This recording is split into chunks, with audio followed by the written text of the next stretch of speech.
Assalamu alaykum hörmətli televizor köygüçülər. Uyğur televiziyasının gündəlik xəbərlərini görüşündən qarşı alırıq. Aldı bilan xəbərlərimizdən mühim məzmunlarını tanışdırırıq. Şərq Türkistan Ölüm Ala Birliğinin vəkilləri Dünya İslam İttifaqı yığını təklif bilan qatnaşdı. Xitay Şərq Türkistan'da yaşlarını işğə uğurlaşdırış baş planını başlamaqda. Türkiye Özbekistan'ın 5-ci çoğun Suudi şerikiga aylandı.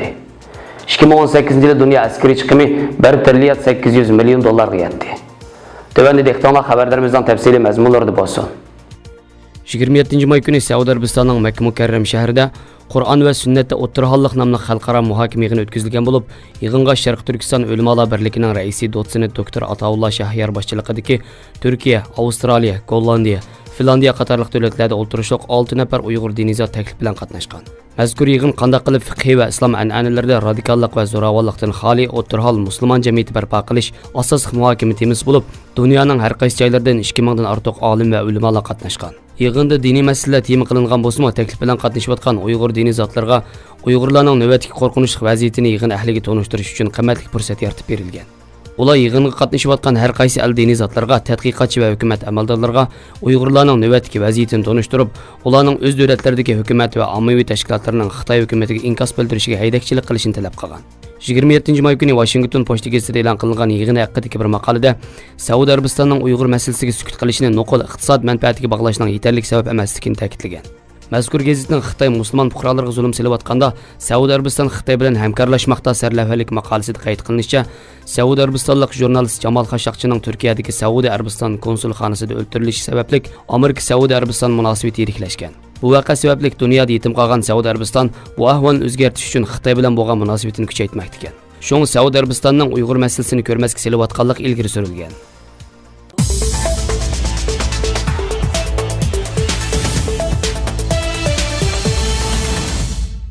Cungo Uyg'urcha radio to'ri 27 may Beijing xabarida atalmış Şinjan Uyghur Abnum rayonluq odam kuchi boyligi va ijtimoiy kafolat nazoratining bildirishicha, Şinjan yaqinda 16 yoshdan 35 yoshgacha bo'lgan emgak iqtidori bor. Ishsiz qolgan 1 yildan oshgan yoshlarga qarata xizmat izlash, egilik tiklashning butun jarayonini qoplagan yordam berish mexanizmi o'rnatib va mukammallashtirib, ehtiyoji bor ishsiz yoshlarni munosib ishga oshirish siyosati va mulozimati bo'yicha yordam berish uchun yoshlarni ishga o'rlashtirish bosh planini yo'l qo'ygan ekan.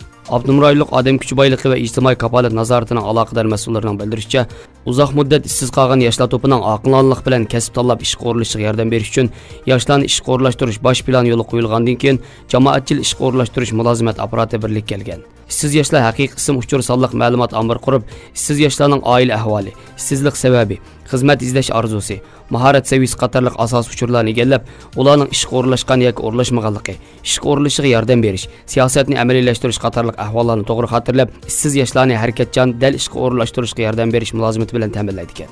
Yoshlarni ishga o'rlashtirish bosh planida yordam berish tadbiri jihatda mustaqil egilik tiklashga yordam berib, egilik tiklash kepillik qarz puli, egilik tiklash to'liqlamasi bilan ta'minlash, egilik tiklash tannarxini to'vallatib, birma-bir ishga o'rlashishga yordam berish, jamoatchil ish o'rniga o'rlashtirish qatorliq yordam berish vositalari qo'llanilgandan sirt, ya'ni kasbiy safosini baholash, ishga o'rlash plani qatorliq vositalar qo'llanib, ishsizlarning ishga o'rlashishiga yetakchilik qilinadi ekan.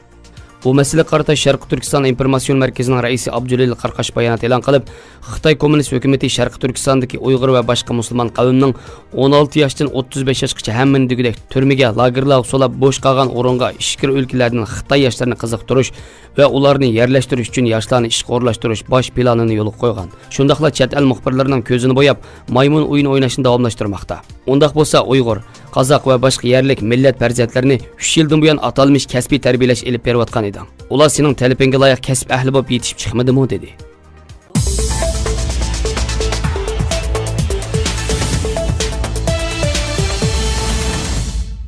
Türkiye bilan O'zbekiston orasidagi savdo hajmi bu yilning dastlabki 4 oyida 26% oshib 730 million 600 ming dollarga yetgan.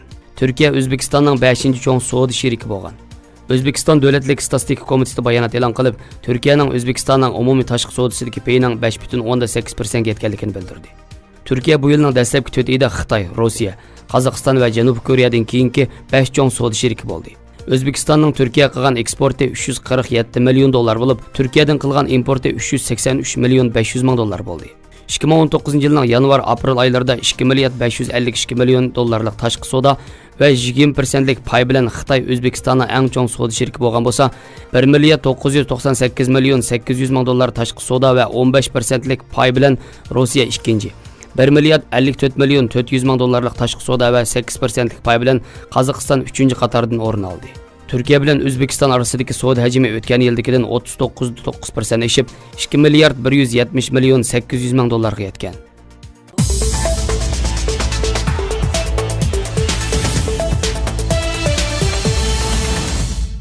Dunyoning askeri chiqimi 2018 yilda 1 trillion 800 milliard dollarga yetdi.